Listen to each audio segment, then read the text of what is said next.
Je veux qu'on me le rende. Je veux reprendre son corps. C'est impossible, la loi ne le permet pas. Elle stipule qu'il doit être enterré dans le carré des suppliciés. Je veux qu'on me le rende. Il est à moi. Vous allez pouvoir récupérer le corps de votre fils. Je me suis référé à l'article 14 du Code pénal qui concerne les condamnés à mort après leur exécution.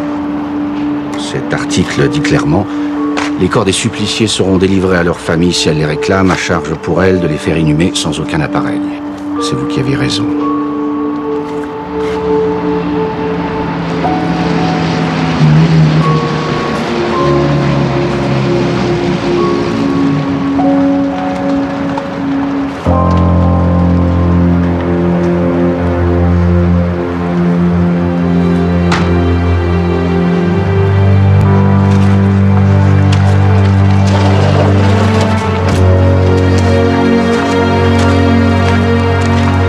Il est à vous.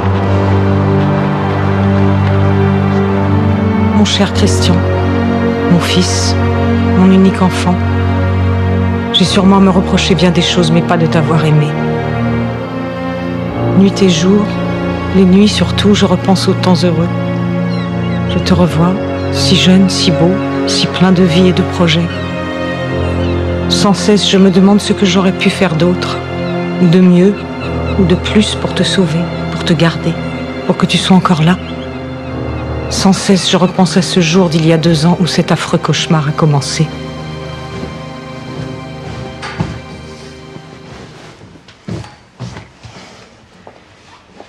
Oh, s'il est allé se fourrer.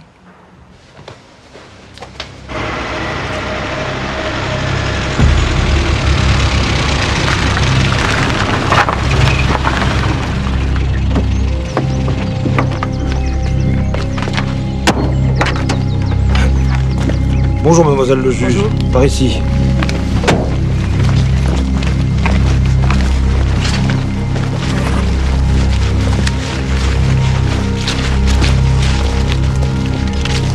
C'est le corps d'une fillette, il est sous les branchages là-haut, sur le talus. Il a été retrouvé quand? Ce matin, c'est un promeneur qui nous a téléphoné.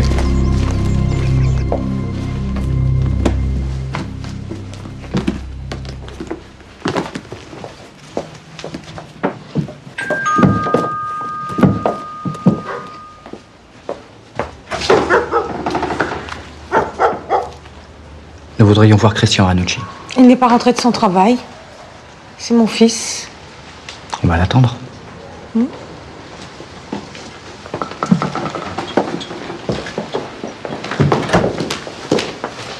Qu'est-ce qu'il a fait? Rien de grave. Un petit accrochage avec sa voiture. Il possède bien un coupé 304 Peugeot de couleur grise. Et où était-il le lundi de la Pentecôte? Je ne sais pas. Il était parti faire un tour en voiture.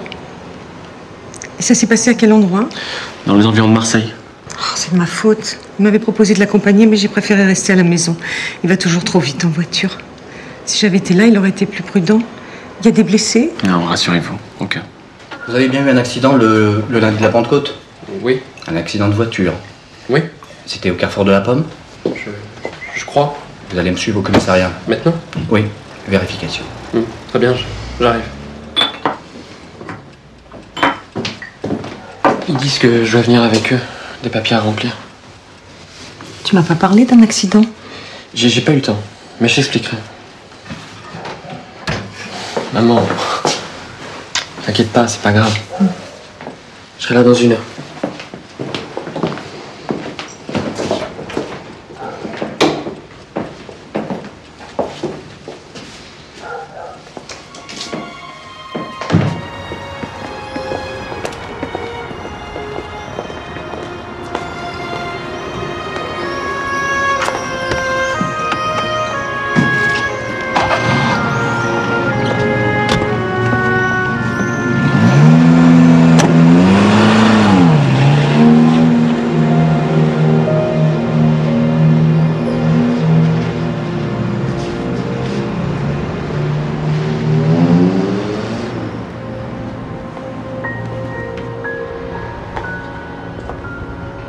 Il est exact que j'ai eu un accident matériel de la circulation le 3 juin 1974 vers 16h au lieu-dit Carrefour de la Pomme.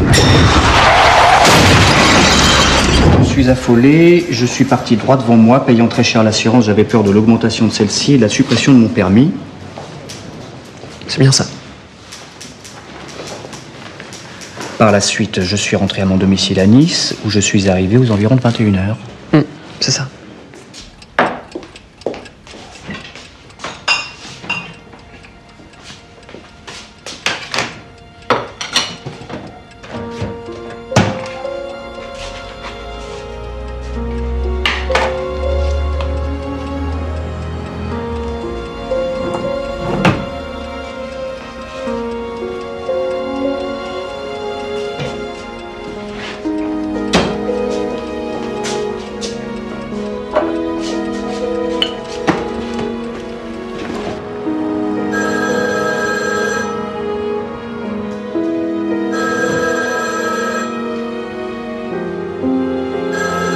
Commissariat de police, bonjour. Votre nom, votre adresse, votre numéro de téléphone, s'il vous plaît. Je vous passe le service concerné.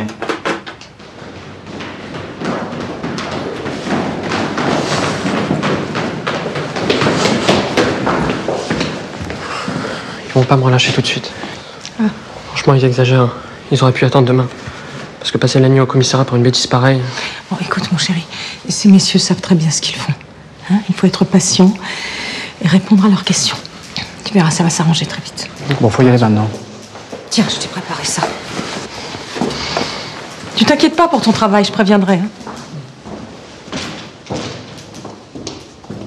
Il est 22h30, les informations. Dans le cadre de l'enquête sur la fillette retrouvée morte cet après-midi dans les environs de Marseille, à l'heure qu'il est, un suspect, un jeune homme, est détenu en garde à vue dans les locaux de la police de Nice. Politique étrangère. Le voyage du président de la République en Centrafrique a... C'est elle. Vas-y, vas-y. Je te suis avec la voiture. Madame Ranucci? Oui. Je commence à se faire tard, je vais pas vous laisser rentrer toute seule. Vous êtes de la police? Non, mais je les connais bien.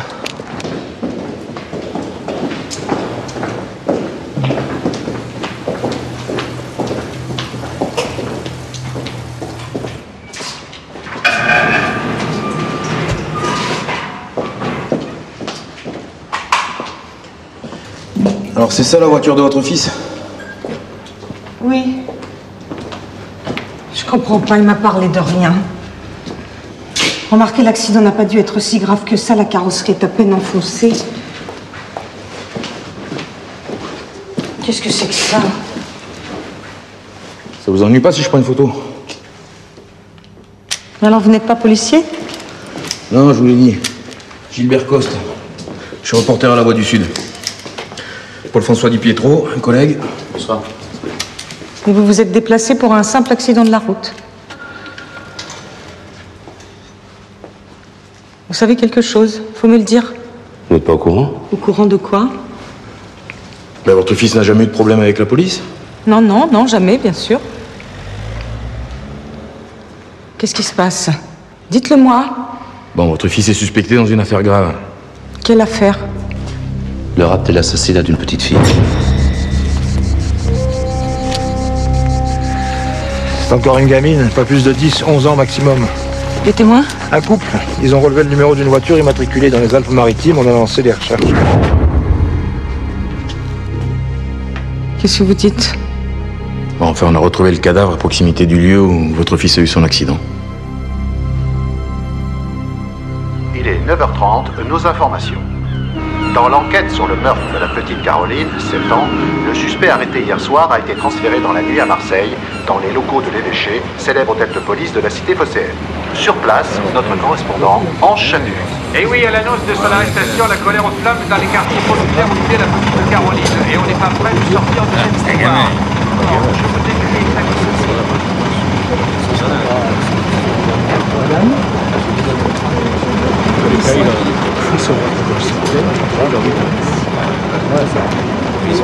À mon avis, probable. Il faudra qu'il paye. Eh oui, il faudra qu'il paye, bien sûr.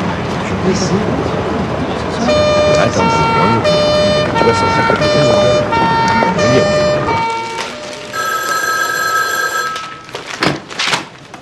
Oui? Dites-moi, vous avez vu la presse ce matin?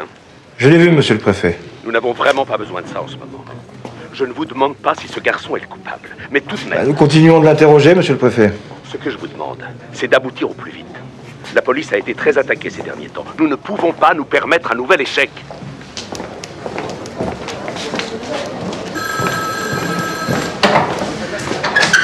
Vous pouvez attendre là si vous voulez.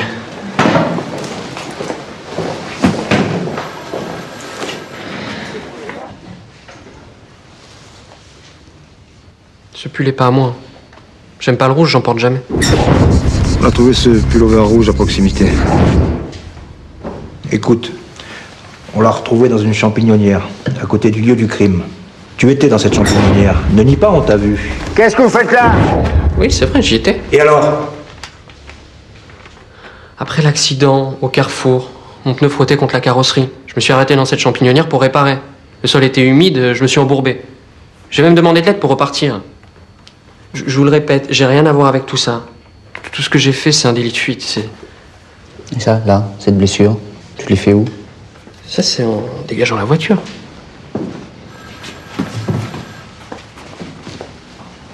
On l'a retrouvé chez toi. Tu le reconnais? C'est bien à toi. Oui. Alors comment t'expliques ces taches de sang? Ça fait plus d'un mois. C'était avant que j'aie la voiture, je suis tombé en mobilette. Plus, le jour de l'accident, j'avais mon pantalon beige. Et comme par hasard, ta mère l'a lavé justement hier. Et aussi la chemisette que tu portais ce jour-là. Et pourquoi elle était sale? Bah, elle était pleine de boue. Quand j'ai poussé la voiture, je m'en suis mis partout. Enfile-le.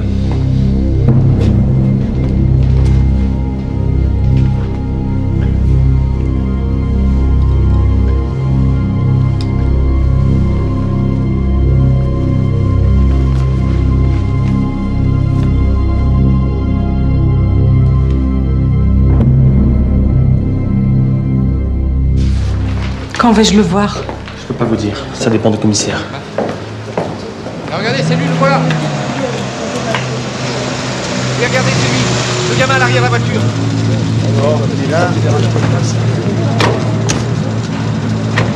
C'est lui, là, le voilà. Allez, il va. Pour la presse, s'il vous plaît, là. Qui est-ce? Alors, le petit, là, qu'est-ce qu'il a vu? C'est le petit frère de la victime. Il était sur les lieux au moment de l'enlèvement. Et l'enfant? Il a vu le ravisseur. Je dois y aller. Si vous voulez éviter les journalistes, ne sortez pas d'ici, ils vont vous tomber dessus.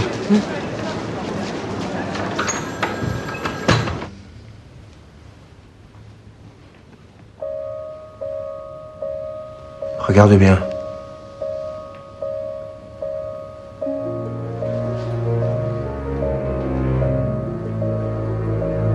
Regarde encore.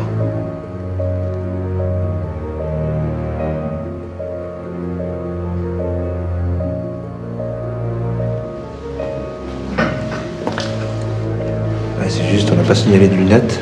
Enlevez-les-lui.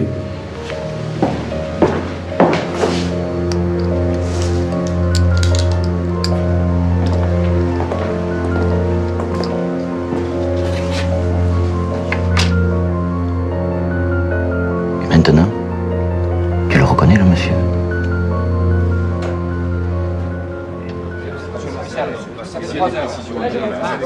Allez, voilà. Monsieur le commissaire, vous avez pour le commissaire.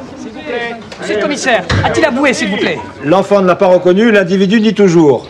Avez-vous des nouvelles pistes? Toutefois, à partir du moment où il reconnaît le délit de fuite, le reste coule de source. Et nous pensons que, confronté à ces incohérences, il ne devrait pas tarder à passer aux aveux. D'autant que nous attendons d'une minute à l'autre un témoignage décisif. Quel âge a l'enfant, monsieur le commissaire? Non, monsieur le commissaire, non, monsieur le commissaire. Une seconde. Une seconde.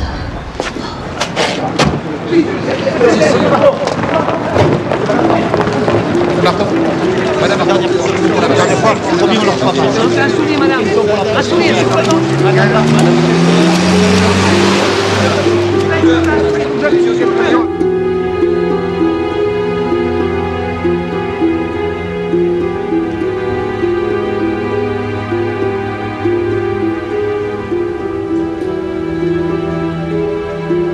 Comme ça, là, je suis pas sûr. peut-être n'était-il pas habillé pareil?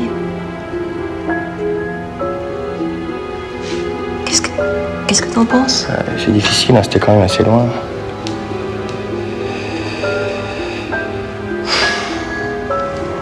Bon, je suis désolé, mais on peut rien affirmer.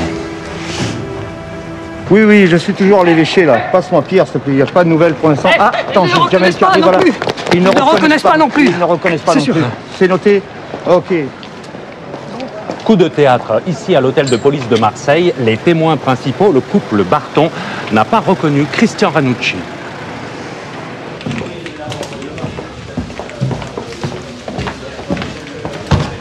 On n'a plus rien.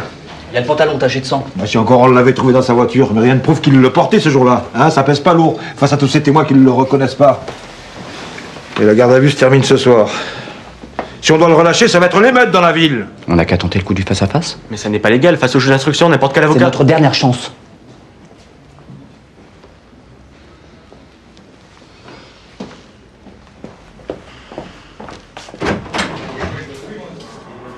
Monsieur et Madame Barton. Vous pouvez revenir, s'il vous plaît, pour une dernière confrontation. Bien sûr.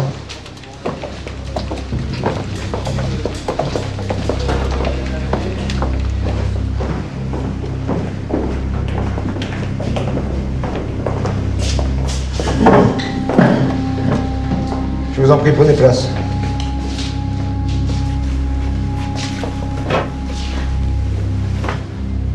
Monsieur et Madame Barton, je vous le demande une nouvelle fois. Reconnaissez-vous Christian Ranucci, ici présent, comme étant l'homme que vous avez vu quitter sa voiture après l'accident et s'enfuir dans la colline en entraînant une fillette par le bras? Et les autres que vous nous avez présentés? Mais oubliez les autres et dites-nous si c'est lui.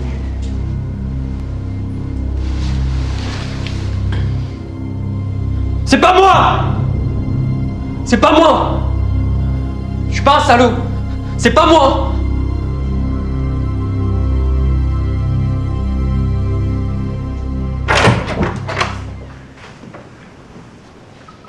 Madame Ranucci, votre fils vient d'avouer le meurtre de la petite Caroline. Vous pouvez le voir un instant si vous le voulez. C'est pas vrai! Vous mentez! Je suis navré.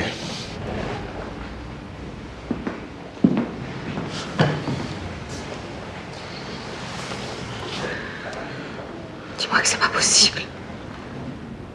Dis-moi que c'est pas toi.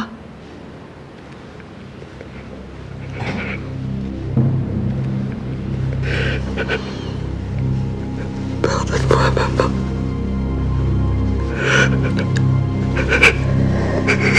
Dis-moi que c'est pas possible. C'est pas toi. Madame Ranucci, votre fils vient d'avouer le meurtre de la petite Caroline. Pardonne-moi, maman. Ça, vous pouvez le reprendre, il n'en aura pas besoin. Et ça aussi. Non, c'est pas lui. Vous êtes sûr? Certaine.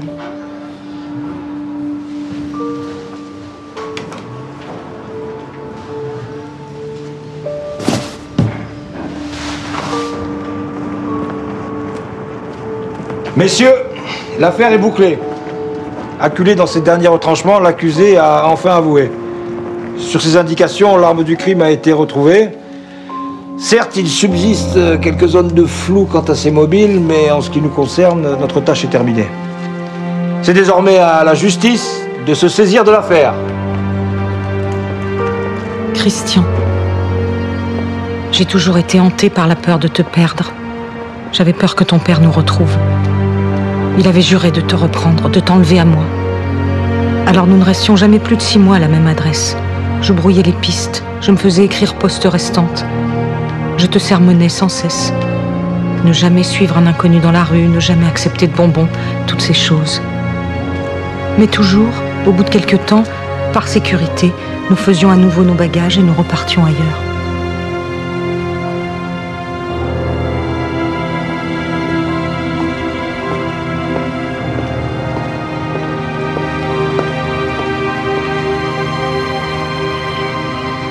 L'homme est capable de tout, du meilleur comme du pire.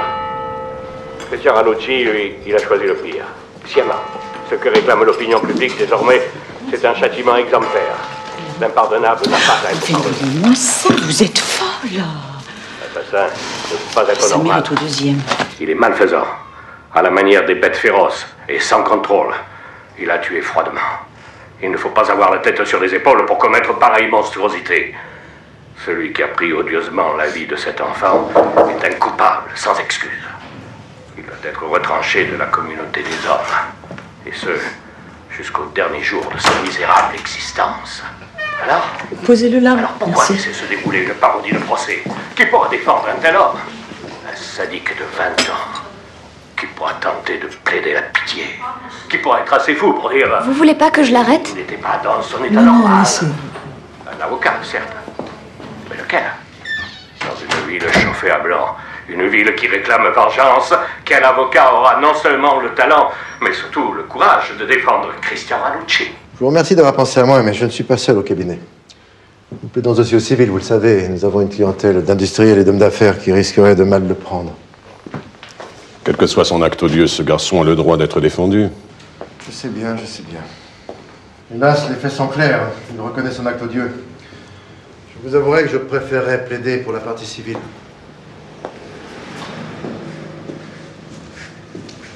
Fleur Delmas, ton patron va vous recevoir. Ne vous inquiétez pas pour l'argent, vous verrez. C'est un homme très généreux. Eh bien, madame, je comprends le chagrin qui doit être le vôtre. J'imagine votre peine. Si vous voulez bien vous asseoir. Ah, quelques notes. Bien. Je ne connais l'affaire de votre fils qu'au travers de ce qu'en rapporte la presse. Que pourriez-vous me dire de plus? Rien. Il semblerait qu'il n'y ait plus d'équivoque, votre fils ayant avoué par 2 fois, devant les policiers et devant la juge d'instruction. Je viens de lire ses aveux dans ce journal du jour. Ne me demandez pas ce qu'il en est du secret de l'instruction. Ces messieurs journalistes pourront vous en dire plus que moi à ce propos. Tout est confus dans ma mémoire et s'est passé très vite. L'enfant se débattait, j'ai pris mon couteau et je l'ai frappé à plusieurs reprises. À partir de cet instant, je n'ai plus rien vu et je ne savais plus ce que je faisais. Je vous affirme que je n'ai pas violé cet enfant ni procédé à des attouchements impudiques. À la question « Alors pourquoi l'avez-vous enlevé ?» il répond « Je ne sais pas, je voulais l'emmener faire un tour. »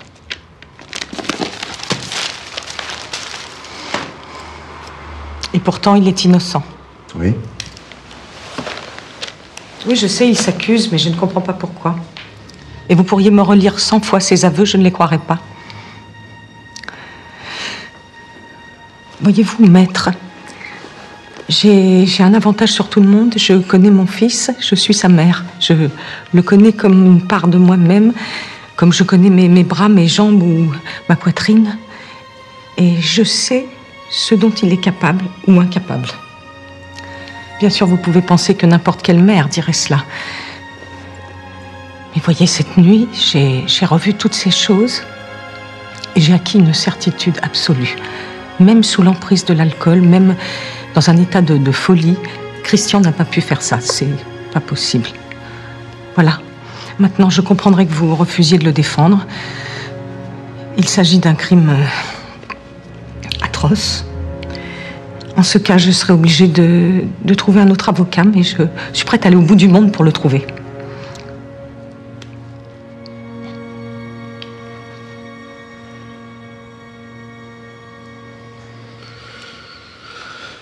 C'est entendu, je le défendrai. En attendant, voici Maître Leplantier. C'est un de mes plus proches collaborateurs. C'est lui qui sera en charge du quotidien. Moi, je n'interviendrai que le moment venu. Ne soyez pas inquiète. Malgré son peu d'expérience, c'est un remarquable avocat. J'en suis sûre.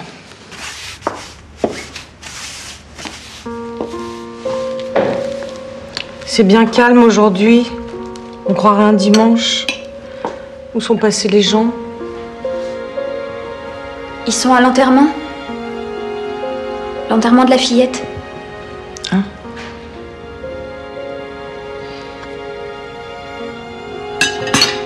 Je pense souvent à eux, vous savez. Les parents. C'est affreux. La maman surtout. Son enfant, la pauvre.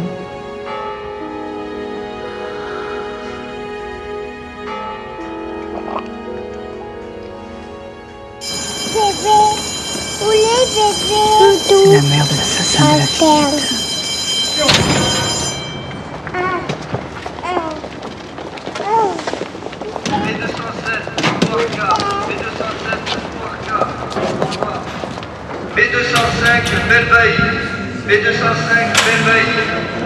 Si tu me racontais ce qui s'est vraiment passé, hein? S'il te plaît. Qu'est-ce que tu veux que je te dise? Sur toutes les preuves. Mais toi, qu'est-ce que tu dis, toi? Après l'accident, j'ai eu une espèce de trou noir. Je me suis retrouvé embourbé dans la champignonnière. Entre ces deux moments, je me souviens de rien. Les témoins m'ont vu avec l'enfant. Ils m'ont reconnu, ils sont formels. Mais qui? Qui t'a reconnu? Je sais pas, les Barton. Ouais, à part eux. D'autres. Pourtant, Pourtant? Je peux pas croire que j'ai fait ça. Mais c'est pas toi qui as fait ça. Ça ne peut pas être toi. Si. Si. C'est moi. C'est forcément moi. Ils disent tous. Mais qui ils? Tous. Je veux comprendre. Je veux comprendre qui sont ces gens qui accusent mon fils et pourquoi. Voilà mes notes, à partir du dossier d'instruction. Par contre, je vous préviens, j'écris assez mal et c'est du jargon judiciaire, c'est un peu ardu. Vous me traduirez. C'est vrai, je vous avoue que moi aussi, il y a des choses qui ne collent pas. Par quoi voulez-vous commencer? Par le commencement. Au commencement, il y a la déposition du petit frère de la victime. Il a assisté à l'enlèvement. Selon son témoignage, l'homme était vêtu de gris, jeune, les cheveux foncés. Il a dit aux enfants qui venaient de perdre son chien noir et il leur a demandé de l'aider à le chercher. Le petit frère a reconnu la marque de la voiture? Oui, il a dit que c'était une Simca. Une Simca? Une Simca 1100. Mais mon fils conduisait une Peugeot. Le petit frère est formel. Et il s'y connaît en voiture, c'est sa passion. D'autant qu'il n'est pas le seul. Et lui, son témoignage est plus difficile à écarter. Il s'appelle Alphonse Paliuca, il est garagiste.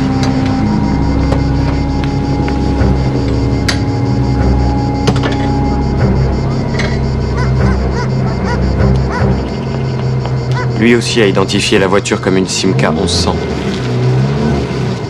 Mais ni lui, ni le petit frère de la victime n'ont reconnu mon fils lors de la confrontation. Effectivement.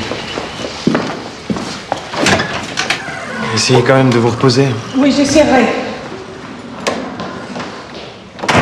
Peugeot. Route la Champignonnière. Pardon.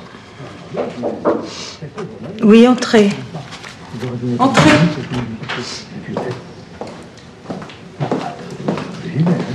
La patronne s'en sert pour ses mots fléchis. C'est ce langage judiciaire, je ne comprends pas grand-chose. Vous n'avez pas un avocat? Ah si, on en a même deux. Mais moi, je connais mon fils, pas eux. Merci.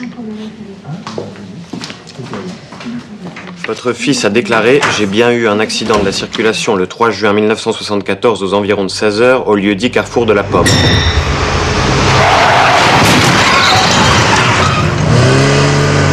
Le conducteur de l'autre voiture s'appelle Jean Gomez. Ce jour-là, il roulait en compagnie de sa fiancée en direction de Toulon. Et en aussi peu de temps, il a pu voir qu'il y avait un enfant dans la voiture qu'il a percuté? Il ne l'affirme pas, il dit que c'est possible qu'il y en ait eu en nuance. Et c'est là qu'interviennent les fameux témoins Sophie et Claude Barton. Arrivés sur place juste après l'accident, ils acceptent de poursuivre le fuyard pour relever sa plaque d'immatriculation. Ce sont eux qui reconnaissent mon fils, les seuls. Mais pas à la première confrontation quand il est au milieu d'autres, à la seconde, quand on leur présente Christian tout seul. Je me suis d'ailleurs demandé si c'était légal. Et vous avez raison, ça ne l'est pas. Passons maintenant aux différentes versions des témoignages des époux Barton. Version numéro 1. La voiture est arrêtée le long de la route, personne n'est au volant. C'est ce qu'il déclare à la gendarmerie le lendemain. Version numéro 2. L'homme s'enfuit avec un paquet sous le bras. Déclaration faite au commissaire cette fois-ci. Version numéro 3.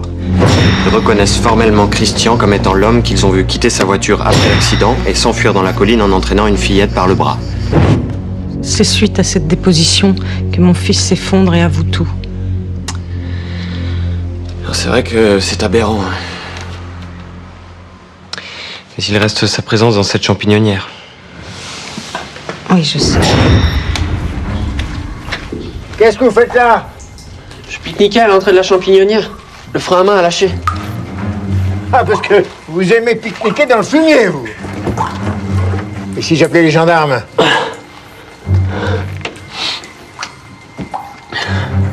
Appelez-les si vous voulez, monsieur. Je suis chez vous, c'est vrai, mais j'ai rien fait de mal. N'empêche que le pullover rouge qu'on a retrouvé sur place, la police a bien été obligée d'admettre qu'il n'appartenait pas à Christian. Ah, peut-être, mais c'est aussi là qu'on a retrouvé son couteau. Inspecteur, venez voir. Il y a un signal très fort ici. Il doit y avoir quelque chose de métallique.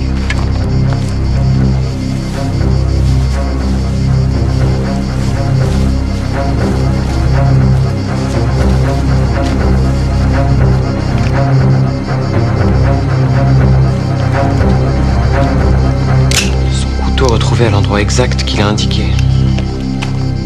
Comment l'expliquer?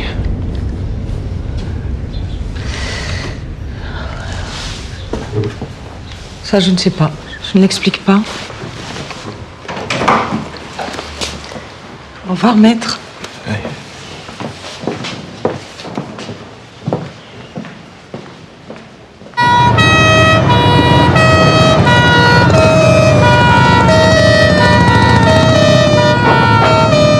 Greffière, notez que nous nous rendons dans la cité où s'est produit l'enlèvement de la petite Caroline Couder, en compagnie du prévenu Christian Ranucci et de son avocat, Maître Leplantier.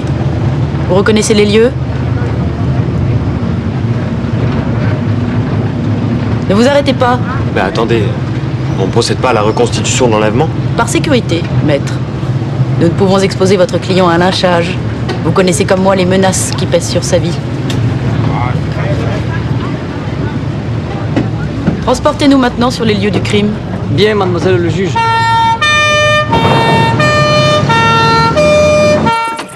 Rien à faire, hein, elle est coincée. Vous maintenez que vous l'avez vu descendre par la portière côté conducteur? Il me semble. Oui, puisqu'après, quand il a fait sortir l'enfant, il l'a fait sortir par l'autre côté. Peu importe. Poursuivons. Comment ça, peu importe? Enfin, c'est primordial. Il est évident que mon client n'a pu effectuer ce que le témoin prétend lui avoir vu faire. Je proteste, mademoiselle le juge. Vous aurez tout le temps de plaider aux assises, maître. Pour l'instant, avec votre permission, il nous reste des choses plus importantes à voir.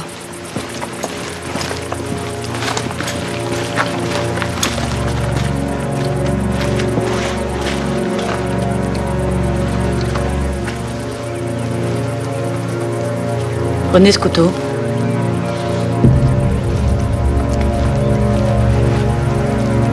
Maintenant, refaites vos gestes.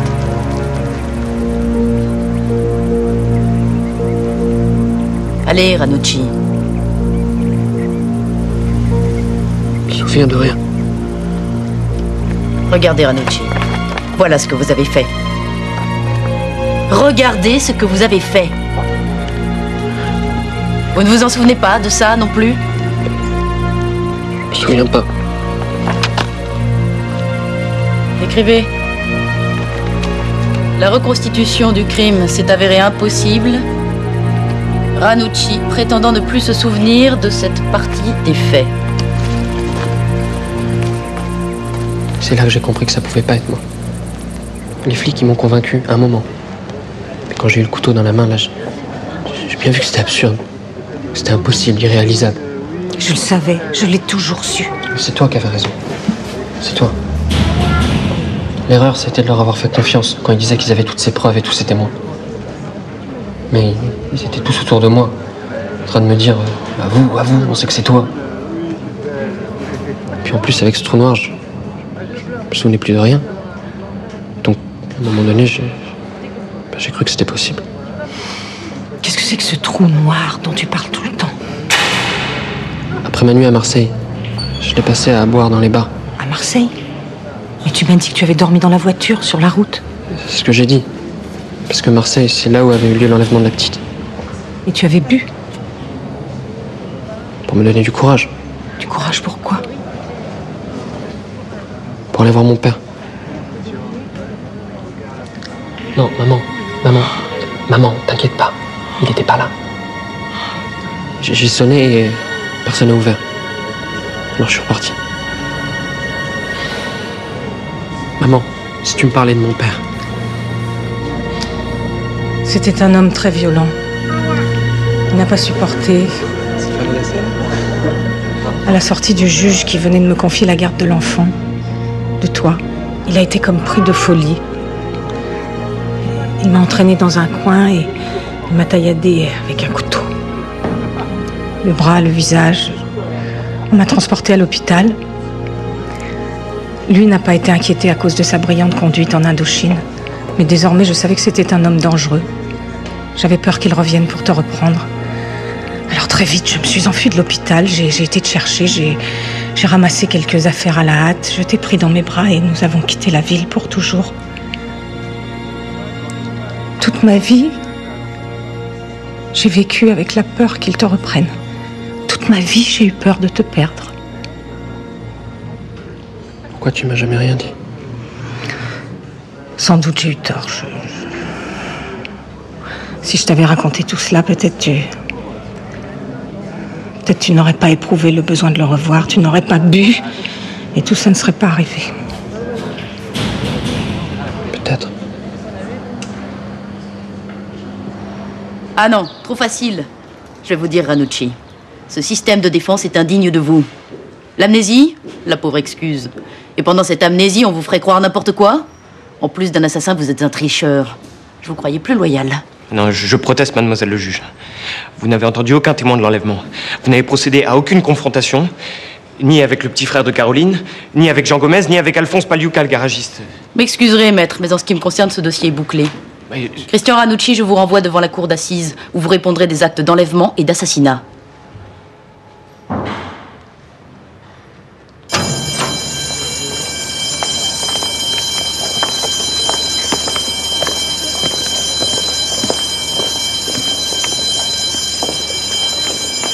Pardonnez-moi, madame. Vous êtes la maman de Christian Ranucci. Moi, je croyais qu'on l'avait relâché depuis longtemps.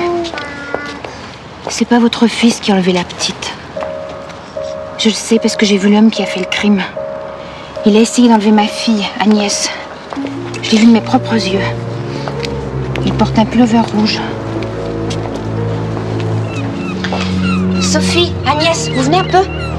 La voiture était là. Ça s'est passé 2 jours avant l'enlèvement de la petite Caroline.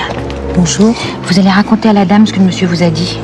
Il nous a demandé si on avait vu son chien noir et si on voulait monter avec lui pour le retrouver. Mais on a refusé.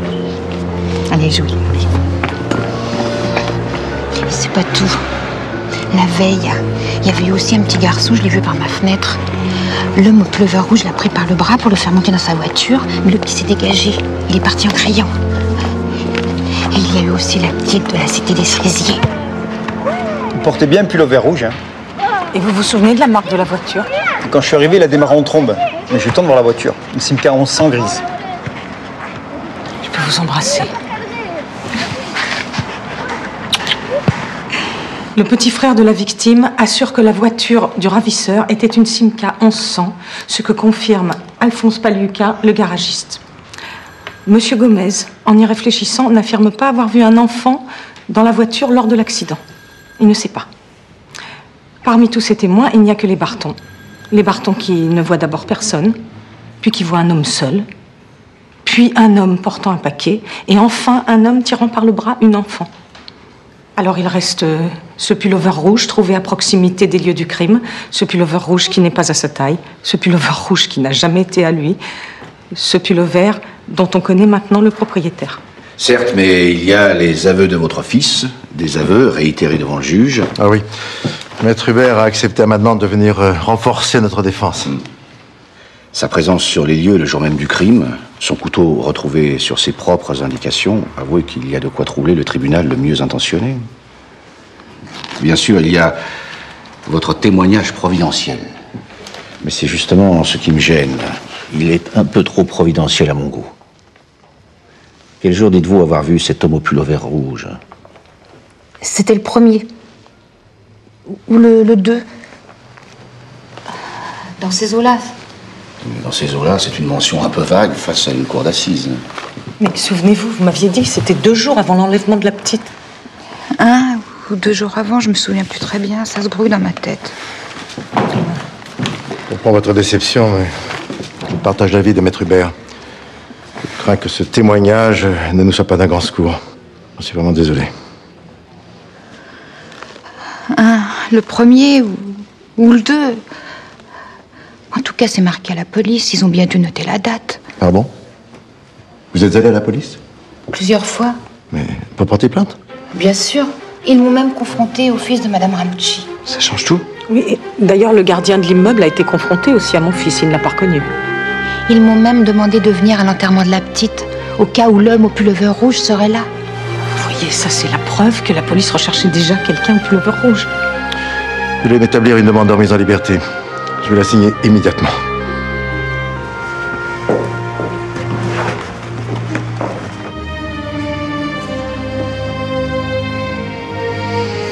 Il n'y en a plus pour longtemps maintenant. C'est la fin de nos malheurs. C'est la fin de nos malheurs. C'est la fin de nos malheurs. Il n'y en a plus pour longtemps maintenant. C'est la fin de nos malheurs. Il n'y en a plus pour longtemps maintenant. TF1 20h avec Roger Giquel. Bonsoir. La France a peur. Je crois qu'on peut le dire aussi nettement.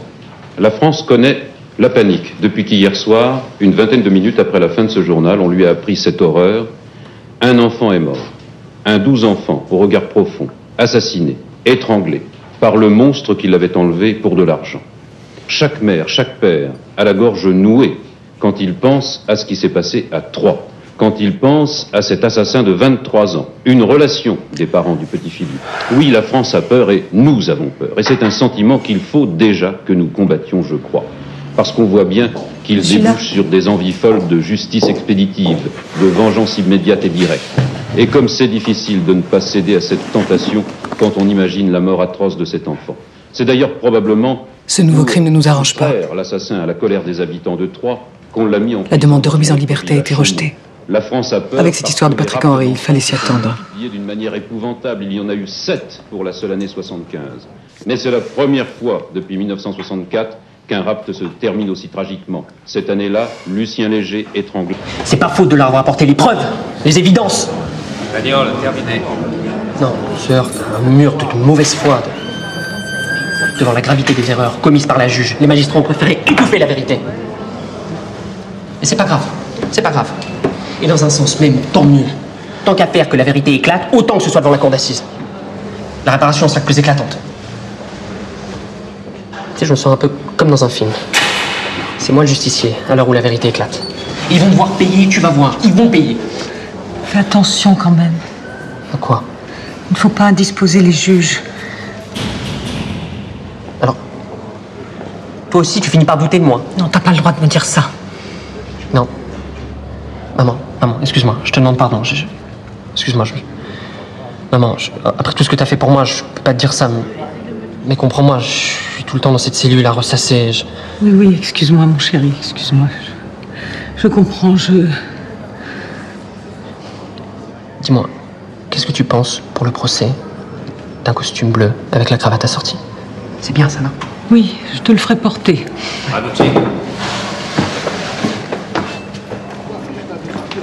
Et pour les chaussures, plutôt des boots. Hein? Mais pas avec des bouts pointus, d'accord? Non, pas à bout pointu.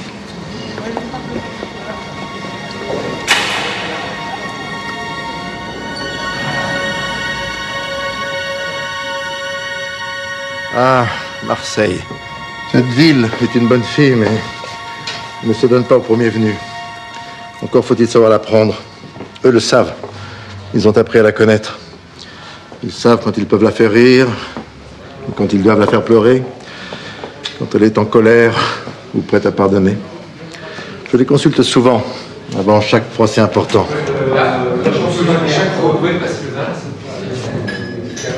Messieurs de la presse, bonsoir. Asseyez-vous. Asseyez-vous, je vous en prie. Bien. Vous connaissez pour la plupart la mère de Christian Ranucci. Je tenais donc à ce que vous la rencontriez. Madame Ranucci est convaincue de l'innocence de son fils. Ça ne vous surprendra pas. À l'inverse, ce qui vous étonnera peut-être, c'est que sa défense en est elle-même totalement persuadée. C'est pourquoi je vous annonce que nous plaiderons l'acquittement.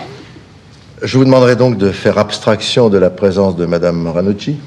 Je l'ai averti des rigueurs de cet exercice et de dire ce que vous pensez. Si vous êtes là ici ce soir, c'est pour nous donner votre avis. Et ses aveux? Et le pantalon taché de sang. Sa présence sur les lieux du crime? La voiture dans la champignonnière? Et le couteau? Assurez-vous, nous avons un atout royal dans notre manche. Un atout vêtu d'un pullover rouge. Je crains que ce nouveau crime à trois ait tout changé. L'ombre de Patrick Henry va planer sur le procès, ce n'est pas bon pour nous. Et qu'est-ce que tu recommandes? Madame, je sais que vous allez me haïr, mais en ce moment, je ne pense qu'à votre fils. Il faut plaider la culpabilité avec circonstances atténuantes. Mais il est innocent. Ah oui, sans doute, mais encore faut-il en convaincre les jurés. Je le répète, depuis ce dernier crime sur enfant, je doute qu'ils nous entendent. Et si tu plaides la culpabilité, tu démolis complètement ma plaidoirie et celle de Leplantier. Il faut que nous présentions un front commun.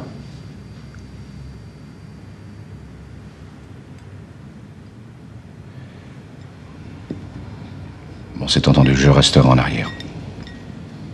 Je ne plaiderai pas. Bon, je vais te dire comment tout s'est passé. Après l'accident, Ranucci s'endort dans la champignonnière. C'est ce fameux trou noir dont il a parlé suite à la cuite qu'il a pris la veille à Marseille, tu vois. Pendant qu'il dort, l'homme au pullover rouge qui passait par là voit l'occasion de faire endosser son crime par un autre. Il s'approche doucement de Ranucci qui dort, il le fouille et il trouve le couteau. Et là, il va assassiner l'enfant. Ensuite, il revient et il lui met le couteau dans la main. Et puis après, il se débarrasse de son pullover rouge à proximité. Quand Ranucci se réveille, il découvre le couteau ensanglanté dans sa main. Il prend peur. Alors il l'enterre sous un tas de fumier. Et voilà. Toi, tu es juré, t'y crois, non? Non. Mais pourtant, tu peux retourner le problème dans tous les sens, il n'y a pas d'autre solution. Sauf si c'est lui le coupable. Oui, sauf si c'est lui coupable, oui. J'ai vu votre client, la veille du crime, à Marseille. Mon client? Ranucci. Un chien s'est jeté sous les roues de sa voiture. J'étais témoin d'accident. Bon, l'animal avait rien, mais je lui ai laissé mon nom et mon adresse pour témoigner au cas où. Et vous êtes sûr que c'était lui? J'ai vu sa photo dans les journaux, je l'ai bien reconnu. Il était seul dans sa voiture? Ah, j'en suis sûr.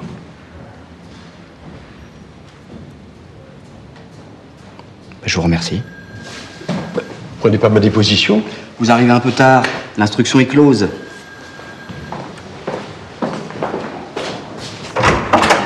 Si vous voulez assister au procès, dites-le moi. Il y aura du monde. Les places seront chères à Aix. Quoi, qu'est-ce qu'il y a? Je suis fatigué, moi.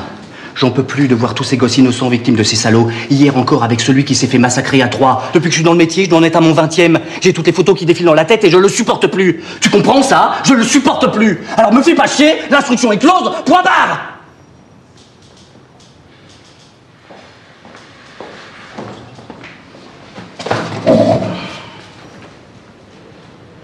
Il est 8h30, nos informations.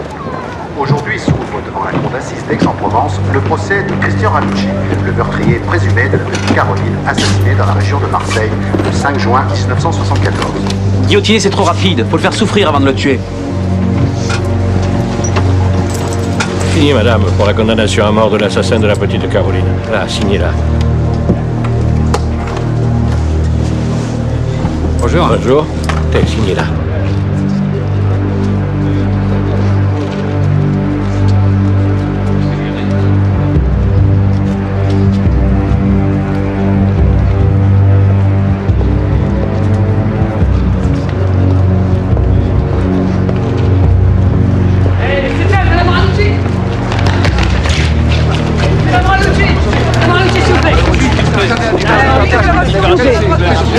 S'il vous plaît, s'il vous plaît. Un instant, s'il vous plaît, merci. Laissez-nous passer. S'il vous plaît, dégagez, merci. S'il vous plaît, madame Ranucci, s'il vous plaît. On dit que vous êtes d'un caractère renfermé. Ah bon? Et vous avez trouvé ça où? Mesdames, messieurs les jurés, chez un jeune homme qui n'a pas eu de père et que sa mère a trop couvé... Non, non, c'est faux. C'est absolument faux. J'ai une enfance normale. Votre mère vous a passé beaucoup de choses. À 11 ans, vous tiriez à la carabine à tort et à travers. Et alors? C'est interdit de tirer avec une carabine à plomb? Il devrait pas parler sur ce ton. Même si vous avez été couvé, il vous a manqué la présence d'un père. Absolument pas. Vous dites n'importe quoi, c'est... L'expert psychologue parle d'enfance mutilante. Il dit que vous avez avec votre mère des rapports sadomasochistes. Est-il vrai que jusqu'à l'âge de 15 ans, vous avez partagé son lit? Non, c'est ridicule. Vous êtes ridicule. L'audience est levée, elle reprendra à 14h.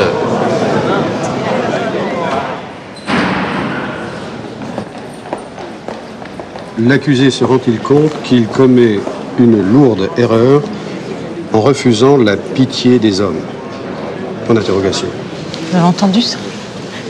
C'est parce qu'il se sait innocent. Il est sûr de son bon droit. Puis qu'est-ce que c'est que ces histoires? Mon fils n'a jamais dormi dans mon lit. Il a toujours eu des petites amies comme tous les jeunes de son âge. Et pourquoi le président parle-t-il d'une enfance mutilante, de rapports sadomasochistes? Pourquoi? Peut-être tenter une perche à la défense. Une perche? Pour pouvoir plaider par la suite à des circonstances atténuantes. Lui aussi. Mais Christian est innocent. Le patron lui a parlé. Je crois qu'il a compris. Il a promis de changer d'attitude. Nous allons aborder le problème de votre emploi du temps. Qu'avez-vous à dire sur votre sortie de ces 2 jours? Je suis parti au hasard. J'ai visité Salerne, je suis passé par Aix et je suis arrivé à Marseille dans l'après-midi. Là, j'ai garé ma voiture sur le Vieux-Port et j'ai fait les bars du quartier de l'Opéra. J'ai beaucoup bu et quand je suis reparti le lendemain, j'étais à moitié ivre. Ça ne concorde pas. Vous avez déclaré avoir passé la nuit à Salerne, avoir dormi dans votre voiture. Vous n'avez jamais parlé aux policiers d'une nuit à Marseille. Si, je l'ai dit, mais ça n'a servi à rien. Voulez-vous que je vous donne lecture de vos aveux? Parlons-en de mes aveux, allons-y. Comme vous voulez. Venons-en au pantalon taché de sang trouvé chez vous. Je ne le portais pas ce jour-là, j'avais mon pantalon clair. Le bleu, je l'avais laissé dans le garage. Quant au sang, j'étais tombé de mobilette la semaine précédente. Il avait mis des points de suture, je le sais. Monsieur le Président, comment expliquer que mon client, que les experts s'accordent à trouver d'une intelligence supérieure à la moyenne, garde plusieurs jours un pantalon taché du sang de la victime qui l'aurait assassiné?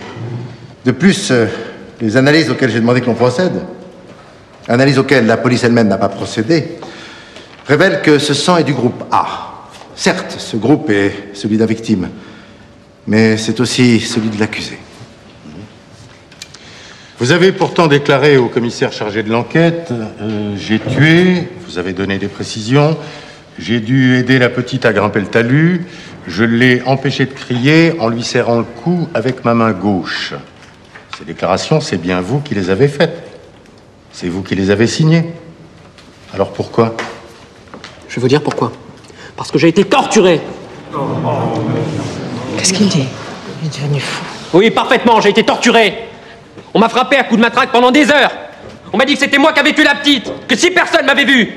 Et c'est vous qui frappiez, vous êtes un salaud. Et vous êtes un monstre. Vous n'avez pas le droit, monsieur.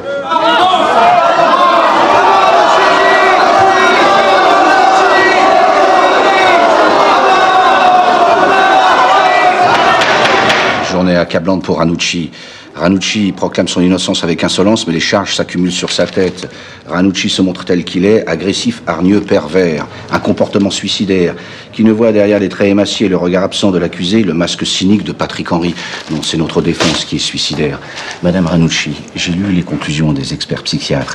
Ils disent qu'il a agi en proie à une émotion puissante submergeant la conscience. En clair, ils reconnaissent qu'il avait perdu le contrôle de ses actes.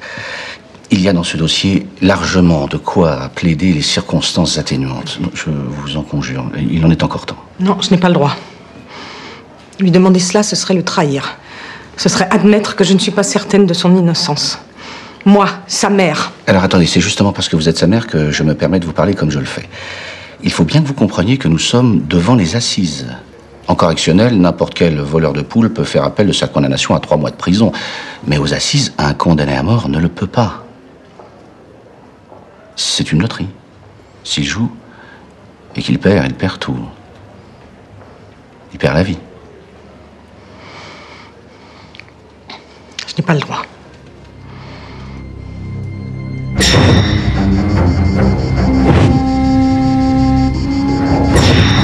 C'est pas votre fils qui a enlevé la petite. Je le sais parce que j'ai vu l'homme qui a fait le crime. Il porte un pull-over rouge.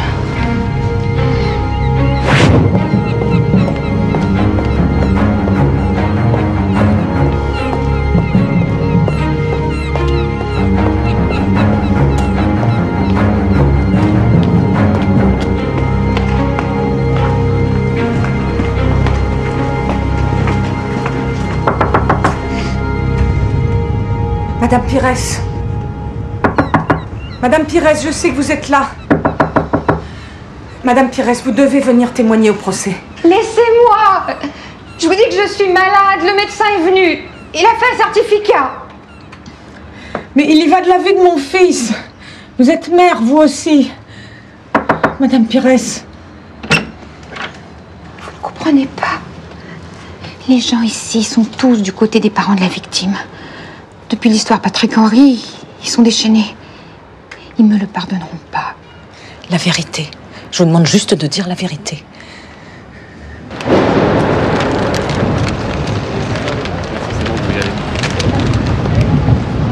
Allez, Marie, s'il vous plaît. Je sais pas. Déclaration pour Gilles Guillermo.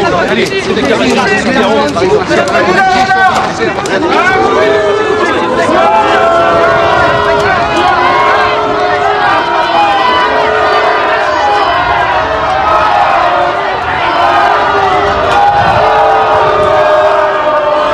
Jurez de dire la vérité, toute la vérité, levez la main droite et dites « je le jure ».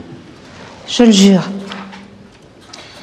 Madame Pires, dites-nous le nom de ce petit garçon que vous auriez vu échapper à l'individu au pull-over rouge. Le nom du petit garçon? Oui. Quel est son nom? Émile Carolco. Je sais pas. Comment? On tente d'enlever un enfant sous vos yeux et vous ne vous souciez même pas de savoir qui c'est? La tentative dont aura été victime votre fille et son ami, c'était avant ou après la scène que vous prétendez avoir vue de votre fenêtre? Après? Avant? Non, avant. C'était avant. C'est ça la tout lettre. Et la police ne surveillait pas les lieux? La police ne les surveillait pas parce qu'elle n'était pas au courant. Je ne vous comprends pas. On essaye d'enlever votre fille et vous ne portez pas plainte. J'ai déposé plainte au commissariat et aussi à l'évêché. Curieux, cette plainte n'apparaît pourtant pas dans le dossier.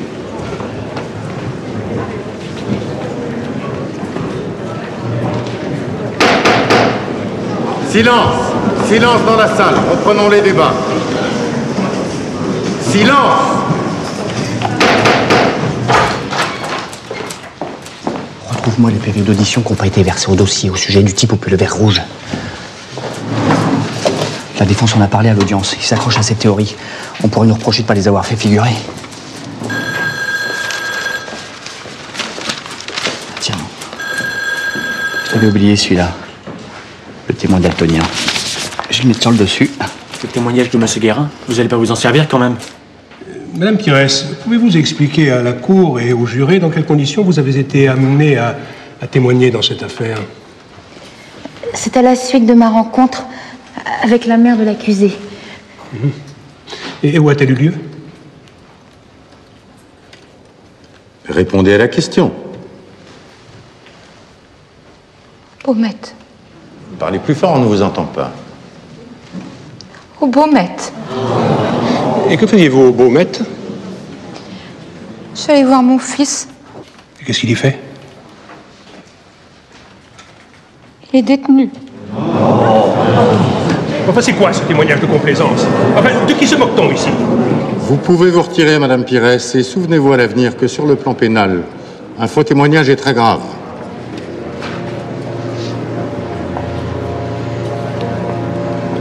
Pardon.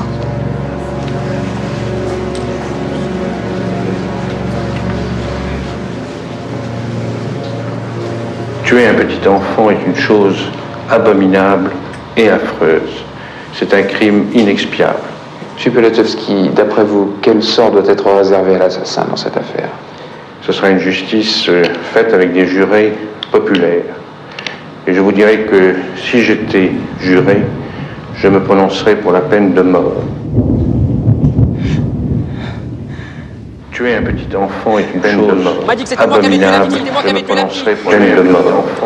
Je me prononcerai pour la peine de mort.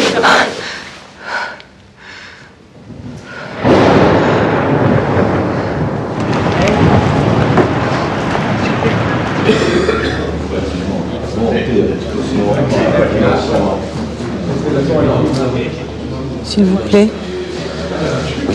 pouvez-vous faire que je voie mon fils avant la reprise de l'audience? Je vais lui parler. Dieu soit loué.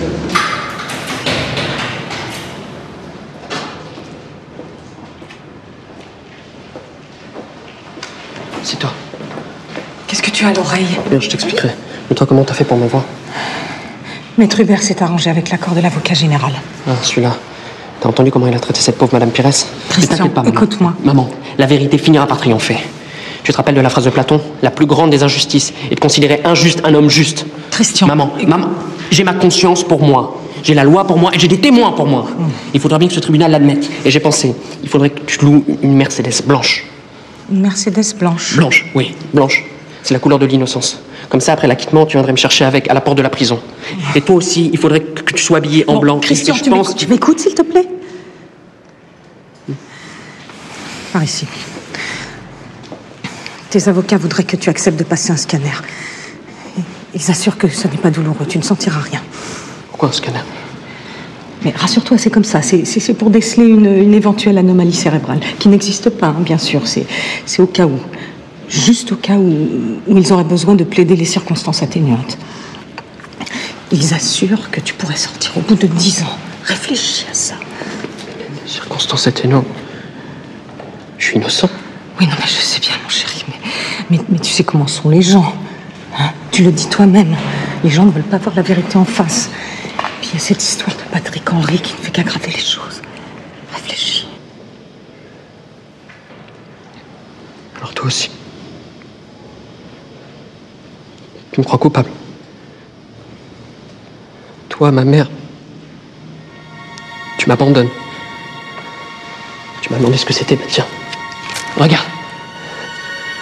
C'est le coiffeur de la prison qui me l'a fait, en me coupant les cheveux. Et tu sais pourquoi? Pour que les autres prisonniers puissent me reconnaître. Toujours. Et partout. Quelle que soit la prison que j'aille. Pour que l'on sache que je suis un délinquant sexuel. Un assassin d'enfants. Je te laisse imaginer le traitement que ça me vaudra. Pour eux, les circonstances atténuantes, ça n'existe pas. Alors, tu comprends, il n'y a pas d'autre alternative pour moi. Ou je suis libre,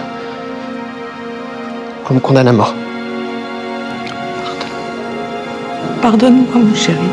Tu as raison. Je regrette. Oublie tout ce que j'ai dit. Oublie. Comprends-moi, j'ai peur de te perdre. Je voudrais te garder, j'ai peur.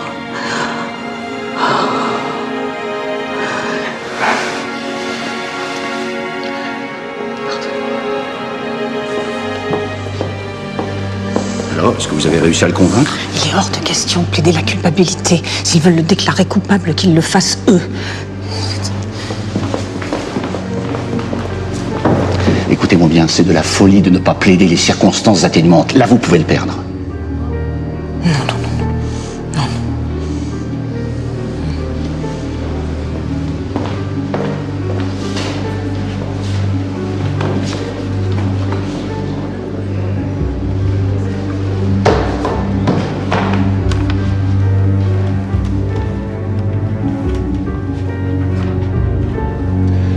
Trouvez dans ce dossier les photographies d'un petit cadavre désarticulé, souillé, abandonné.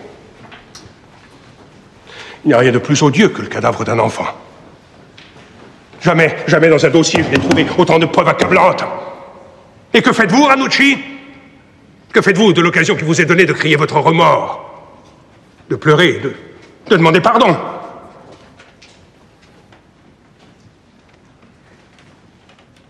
C'est pourquoi je requiers la peine de mort contre Christian Ranucci. Je la requiers parce qu'il est coupable. Je la requiers parce que c'est la loi.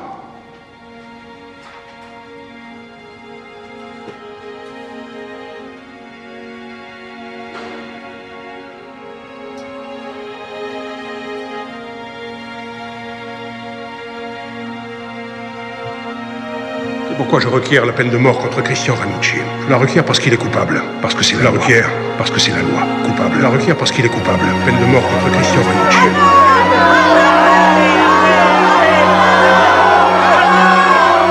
Oui. Juger sur les apparences, se faire bourreau. Écoutez. Écoutez l'opinion publique qui frappe à la porte de cette salle.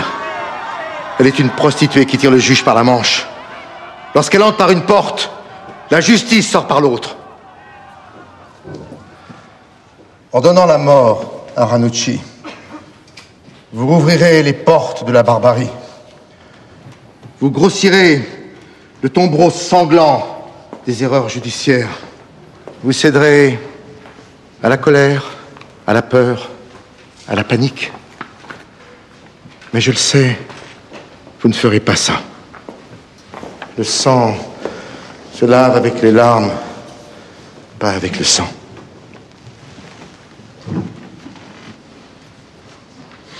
On a fait planer ici le spectre de l'erreur judiciaire. Pourquoi il reprend la parole? Pour ce faire, on a créé le personnage fantomatique de l'homme au pull-over rouge. Il a le droit de faire ça. Il le prend. Et pour accréditer la chose, on n'a pas craint de produire des témoins. Or, je prends au hasard ce qu'a déclaré un de ces témoins à la police, que l'homme était vêtu d'un pull-over vert.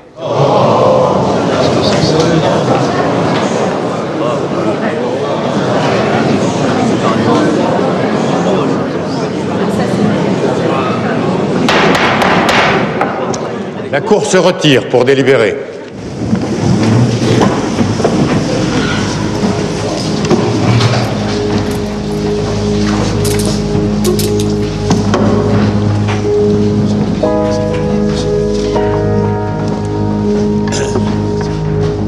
Accusé, levez-vous. À la question, Christian Ranucci est-il coupable d'avoir tué Caroline Couder? La réponse est oui. À la question, Christian Ranucci est-il coupable d'avoir agi avec préméditation? La réponse est oui. À la question, l'accusé bénéficie-t-il de circonstances atténuantes? La réponse est non. En conséquence de quoi, Christian Ranucci, par application de l'article 302 du Code pénal, vous êtes condamné à la peine de mort. Ils l'ont condamné à mort.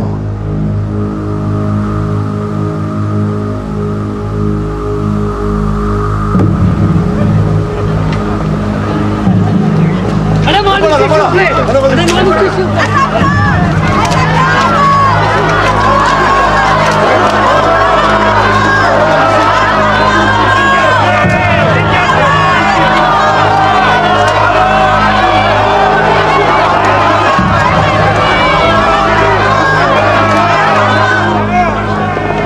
Alors, maître, innocent? Innocent ou coupable n'est désormais plus la question, mais il est apparu au cours de ce procès suffisamment de zones d'ombre, suffisamment de questions sans réponse, suffisamment d'incohérences pour que, comme le veut la loi française, le doute profite à l'accusé. Et qu'en tout état de cause, on ne condamne pas un garçon de cet âge à être guillotiné. Messieurs, merci. Merci, maître. Merci. Finalement, peut-être que c'est toi qui avais raison. On aurait dû écouter Hubert. Plaider les circonstances atténuantes. Non. Ce n'est pas parce qu'ils t'ont condamné que tu es coupable. Tu étais innocent avant ce procès, tu l'es toujours après. Quel que soit le réquisitoire de l'avocat général, quel que soit le verdict des jurés. C'était quoi l'autre solution? Plaider pour un moment d'égarement, un moment de folie, au cours duquel tu aurais enlevé une petite fille de 10 ans pour lui plonger un couteau dans le corps à plus de 20 reprises? pour la déchiqueter avant de l'enfouir comme une bête crevée sous les branches. Non, t'as raison. Et après, il t'aurait fallu vivre jusqu'à la fin de ta vie en ayant reconnu un crime affreux, un crime que tu n'aurais pas commis. Tu l'as dit toi-même, vivre dans ces conditions, ça n'est pas vivre. Et au bout de cette libération anticipée qu'on nous a fait miroiter, au bout de ces 10 ans de prison, quel homme m'aurait-on rendu? Hein? Un homme fini, un homme brisé? Et puis il y a encore la grâce. Tous disent qu'elle est acquise. Le président de la République est un homme bien. Il a toujours été contre la peine de mort. Souviens-toi, tu voulais même voter pour lui. C'est vrai. Excuse-moi, maman. D'ailleurs, mes avocats doivent pas demander ma grâce. La grâce, c'est pour les coupables. Ils doivent me demander ma remise en liberté immédiate. Et après, je pensais qu'on pourrait partir loin d'ici. En Argentine. C'est un beau pays. Il y a la mer, la montagne. On serait bien là-bas, toi et moi. Qu'est-ce que t'en penses? Oui, on sera bien là-bas. Oui, mon amour.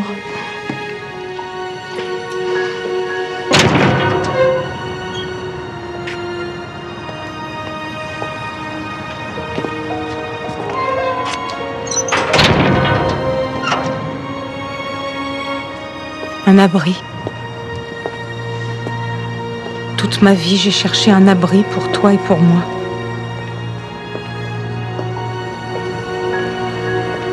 Un endroit, une cachette, un trou où nous réfugier, où on ne nous aurait jamais retrouvés.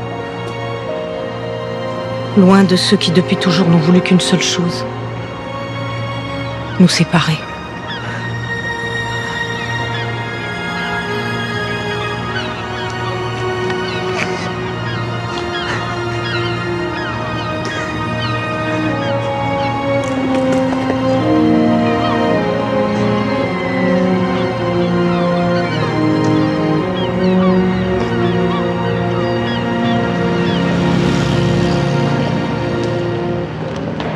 Ayez confiance. Ce président de la République a toujours été contre la peine de mort. Alors, Giscard? Impénétrable. Mon très cher fils Christian, je t'écris cette carte que tes avocats te remettront au cas où ton recours en grâce serait rejeté. Il vient de l'annoncer à la radio. Christian est gracié.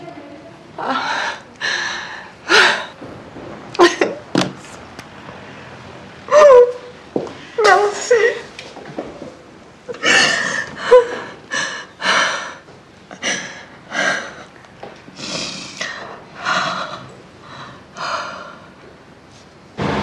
Les voilà.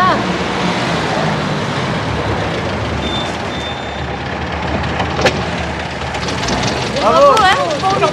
Formidable, bravo, hein? Elle est contente. D'abord, je vais m'installer près de lui. Ce sera plus facile pour venir le voir. C'est bien. Ensuite, je pense qu'il reprendra ses études. Il en parlait souvent. Qu'est-ce qu'il veut faire? Alors, la géologie ou l'architecture. En fait, il faudra décider. Vous ne partez pas? Maître Hubert nous rejoint. On va tous dîner ensemble pour fêter ça. Je compte sur vous. D'accord. Très bien.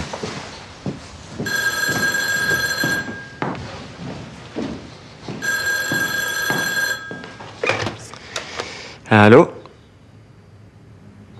Monsieur le substitut, comment allez-vous?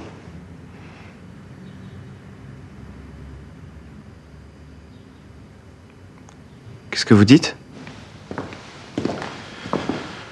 On vient de nous appeler.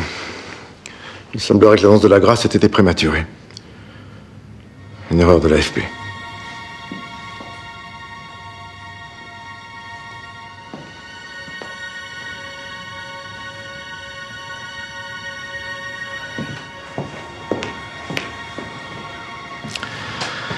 Il faut encore y croire.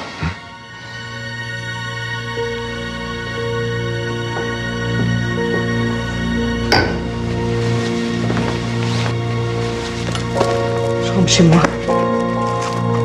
Je donnerai ceci à mon fils.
Alors oui? Puis-je parler à Maître Hubert, je vous prie? Oui, un petit instant. C'est pour toi.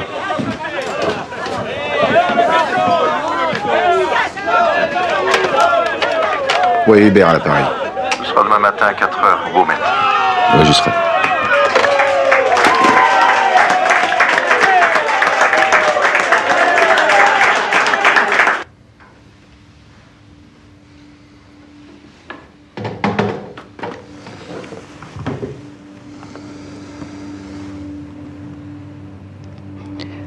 Dois-je prévenir? Non. Épargnons-lui cela.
Maman!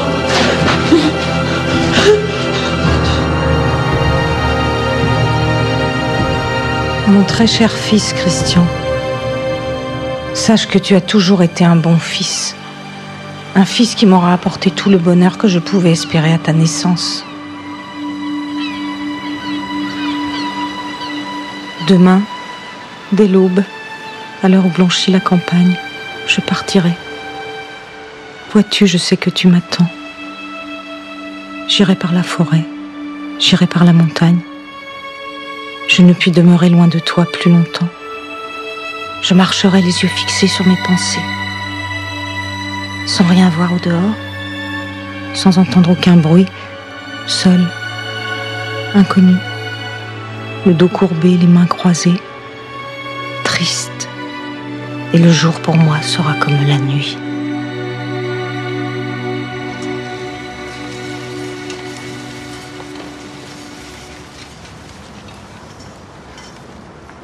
Je sais que là-bas, à Troyes, il juge Patrick Henry. Je sais que sans lui, Christian aurait eu la vie sauve. Je ne peux pas m'empêcher de le haïr. Écoutez, c'est une maigre consolation pour vous, mais il va sûrement être condamné à mort. On dit que ça sert à ça la peine capitale. Soulager la douleur des victimes. Le sang se lave avec des larmes, pas avec du sang. Le sang se lave avec des larmes, pas avec du sang. À 18h12, 400 Troyens et Troyennes ont hurlé leur désapprobation. Ces cris hostiles aux jurés et aux avocats rompaient avec le calme et la dignité qui ont dominé tout au long de ce procès. Les gardes mobiles ont été obligés de dégager le fourgon cellulaire pour que Patrick Henry puisse regagner sa prison. Un inspecteur de police que la foule a pris pour un juré a été violemment massacré.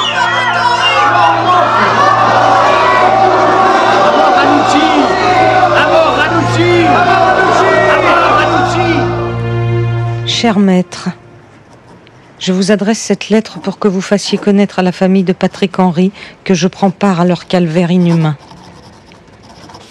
Je prie pour que la vie de leur fils soit épargnée. Je prie pour que la vie de leur fils soit épargnée. Je suis angoissé et je pleure comme eux en lisant les détails du procès où les partisans de la peine de mort font preuve de férocité. Ils ne pensent pas que leur fils ou leur frère puissent être un jour à leur place. Je suis la mère du garçon de 22 ans condamné à mort, Christian Ranucci. À la cour d'assises de Troyes, l'incroyable s'est produit. Patrick Henry, celui que tous voyaient déjà condamné à mort, Patrick Henry a sauvé sa tête grâce à la bouleversante plaidoirie de Maître Badinter.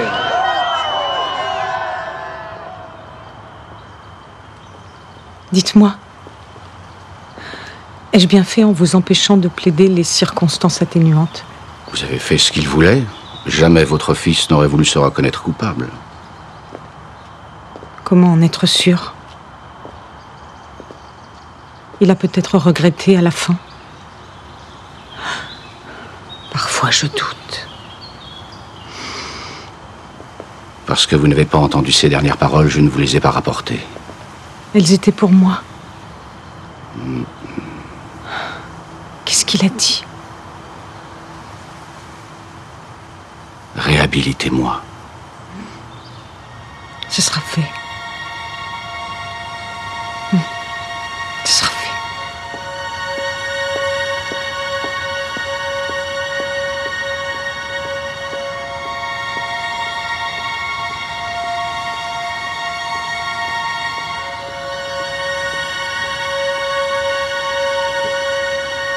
Christian Ranucci aura été l'un des derniers condamnés à mort guillotinés en France. Il avait 22 ans. 4 ans plus tard, Maître Badinter, garde des Sceaux, fera voter l'abolition de la peine de mort. J'ai l'honneur, au nom du gouvernement de la République, de demander à l'Assemblée nationale l'abolition de la peine de mort en France.